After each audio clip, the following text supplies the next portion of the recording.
সক্রিয় সদস্য বা কার্যকর্তা ছিলেন এবং যারা খুন করেছে তাদের উদ্দেশ্য বা বিষয় যাই থাকুক না কেন সেটা তদন্ত সাপেক্ষ। তারা প্রত্যেকেই তৃণমূল কংগ্রেসের পরিচিত মুখ এবং গুন্ডা। এই নিজের মাধব সরকার ভারতীয় জনতা পার্টির একজন সদস্য বটে, শুধু সদস্য নয়, তিনি ওখানকার মন্ডলের যুব মোর্চার ভাইস প্রেসিডেন্ট এই মাধব সরকার। এবং ভারতীয় জনতা পার্টির যে সদস্যতা অভিযান হয়েছে সেই সদস্যতা অভিযানে 30 সেপ্টেম্বর 2024 তিনি পার্টির মেম্বারশিপ নিয়েছেন। মেম্বারশিপ নম্বর হচ্ছে 7067615740। এবং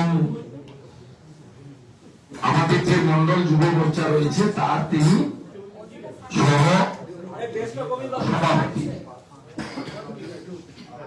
আক্রমণকারী যারা, তাদের নাম হল জাভেদ আলী, মেজবাউল হক, মকসুদুল মিয়া, আয়ুব আলী মিয়া, ফলন সরকার, যিনি তৃণমূলের ওই এলাকার সদ্য প্রাক্তন প্রেসিডেন্ট এবং নেতৃত্ব গ্রাম স্তরে।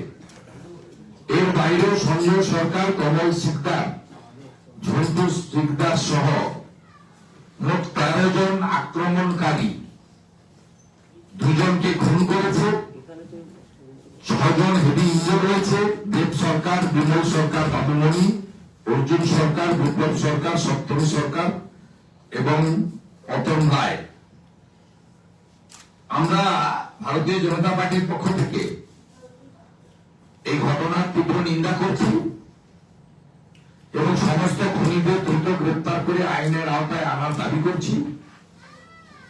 প্রথম সকালবেলা আমাদের স্থানীয় স্তরের নেতারা এই পরিবারগুলোর কাছে যেতে পারলেও দ্রুত পুলিশ, কয়েকশো পুলিশ র্যাব দিয়ে ওদের বাড়ি এবং গ্রামকে ঘিরে ফেলে।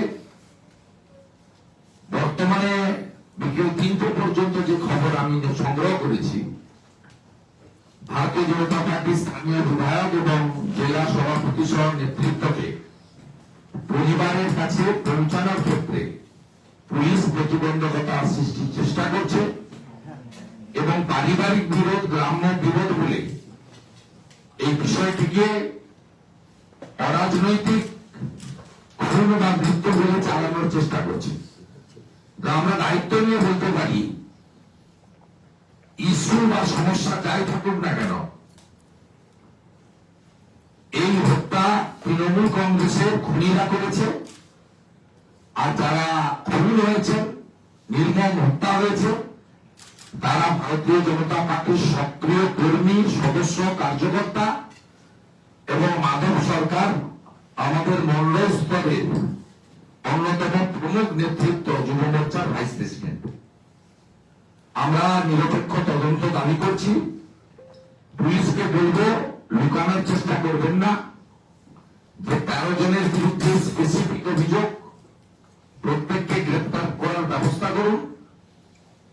আর পরিবারের পাশে ভারতীয় জনতা পার্টি দাঁড়াবে। আপনারা আজকে না ঢুকতে দিলেও কালকে ঢুকবে আমাদের এমএলএরা, আমাদের জেলা সভাপতি। আমরা পরিবারকে সব রকম সাহায্য করব। আর পুলিশের ভূমিকায় নিষ্ক্রিয়তা থাকলে আমরা পরিবারকে সঙ্গে নিয়ে অন্য ব্যবস্থা নেওয়ার কথা চিন্তা করব। পশ্চিমবঙ্গ প্রদেশ বিজেপির পক্ষ থেকে এই ঘটনার নিন্দা, খুনিদেরকে অবিলম্বে গ্রেপ্তারের দাবি, পুলিশের এই ধরনের সত্যকে চাপা দেওয়ার অপপ্রয়াসের প্রচেষ্টা থেকে বিরত হওয়ার জন্য আবেদন এবং পুরো ভারতীয় জনতা পার্টি এই পরিবার দুটির সঙ্গে এবং আহতদের সঙ্গে আছে। এটা জানানোর জন্যই আজকের এই প্রেস বার্তা পশ্চিমবঙ্গ প্রদেশ বিজেপির পক্ষ থেকে আমি আপনাদেরকে জানালাম। এটা কি সেন্ট্রাল এজেন্সির তদন্তের দাবি রাখছেন? এবং আমরা এখনই বলবো না, পরিবারের সঙ্গে কথা বলবো। আমরা প্রথমে পুলিশকেই দাবি করছি যাতে 13 জনকে গ্রেফতার করে পুলিশ যদি স্পেসিফিক খুনের মামলা করে রিমান্ডে নেয়, তা আমরা দেখতে চাইছি। দেখার পরে নিশ্চিতভাবে পরিবারের সঙ্গে আলোচনা করে বিচার পাইয়ে দেওয়ার জন্য এর আগে বহু নজির রয়েছে। ভারতীয় জনতা পার্টি এই আইনি লড়াইতে যে কোনো নাগরিকের পাশে দাঁড়িয়েছে, আর যারা মারা গেছেন তারা বিজেপি পরিবারের সদস্য, তাদের পাশে তো দাঁড়াবেই। তাদেরকে নানাভাবে পরিবারগুলির পাশে সহযোগিতার হাত বিজেপি পৌঁছবে। কিন্তু পোস্টপোল ভায়োলেন্স থেকে শুরু করে এখনো পর্যন্ত যত কর্মীরা মারা গিয়েছেন বিজেপি, পুলিশের কোনো সদর্থক ভূমিকা দেখা যায়নি এতদিন ধরে। তো এটা বিশ্বাস কি করে রাখতে পারি? এই জন্যই 5 ম্যান বেঞ্চেসের যে জাস্টিস বিন্দালের নেতৃত্বে যে কমিটি হয়েছিল, তারা জাতীয় মানবাধিকার কমিশন সহ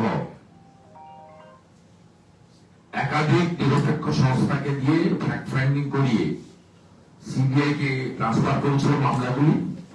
61টা সিবিআই মামলা হয়েছে ও তার মধ্যে 10টার বেশি মামলা শুধু কোচবিহার জেলায়, এবং যে 15 জনকে নটোরিয়াস ক্রিমিনাল বলে ঘোষণা করা হয়েছিল হাইকোর্টে, মানে এনএইচআরসি বা ফ্যাক্ট ফাইন্ডিং কমিটির রিপোর্টে, তার মধ্যে উদয়ন গুহরাও ছিলেন।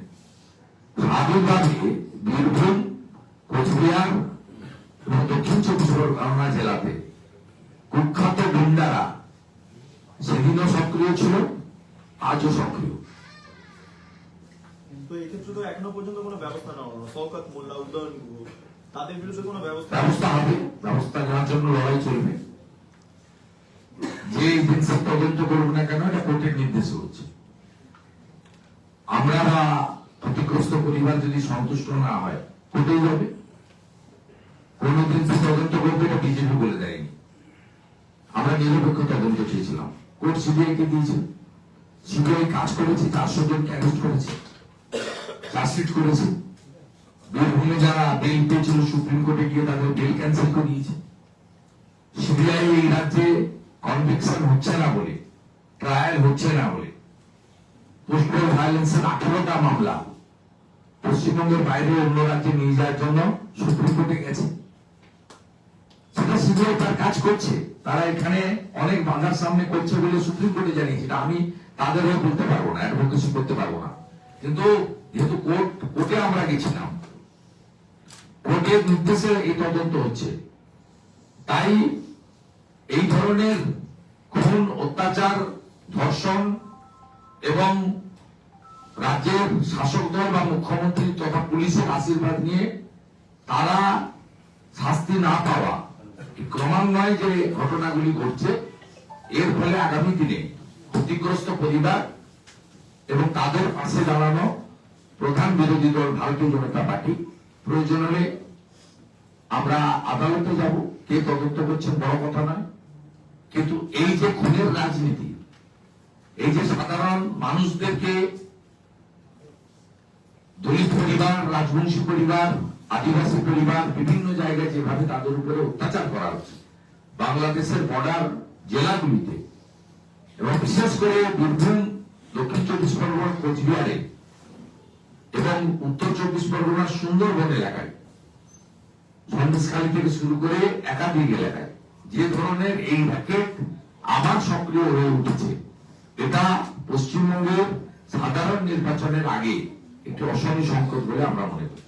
অন্য একটা বিষয়, বাসন্তীতে একটা মর্মান্তিক ঘটনা ঘটেছে, সেখানে তৃণমূলের বাড়ি মানে শুকোতে দেওয়া হয়েছিল বোমা, এবং সেটা ফেটে একটা বাচ্চা জখম হয়েছে, তার আঙুলে, চোখে ব্যাপক জখম হয়েছে।